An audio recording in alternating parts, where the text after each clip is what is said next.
Cindy Richard takes care of the cattle, We had awfully nice weather for it. while husband Kurt oversees the crops. Sounds good. But the Richards, who farm and ranch near Rolette, were nearly forced out of business 15 years ago. It was tough years, tough times.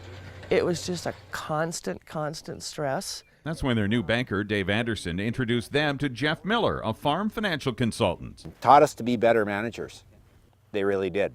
We wouldn't be here or we wouldn't be farming if it wasn't for Jeff and Dave. It's good to get some fresh eyes on stuff and get some help from outside. Miller's been helping farmers and ranchers with financial plans for decades. If you can face it head on, get the help you need, your odds of success go up dramatically. While Miller enjoys seeing success stories like the Richards, he struggles to see people forced to give up their life on the land. The hard ones are the ones that you had to help get out, and that wasn't their first choice. The first choice for most of his clients has been to keep on farming or ranching, but his advice is every operator should start making plans long before having to make the final decision. And so whether you're getting into farming, trying to stay in and restructure, or actually getting out, you really do need a plan.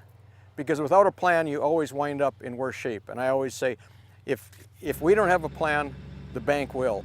If the bank says, well, it's time to sell everything, it's not that we're going to fight that, but we're going to have a plan to see how we come out the other side the best we can, rather than not only losing all the land and machinery, but also having a $100,000, $200,000 tax bill. That's right. He's seen farmers trying to leave the business face six-figure tax bills.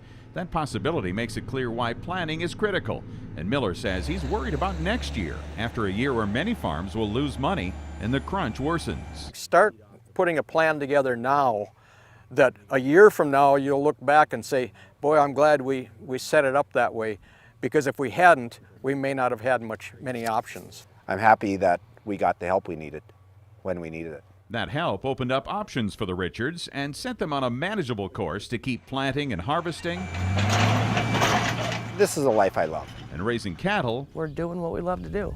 in good times and bad. Near Rolette, North Dakota, Jim Olson for CBS News.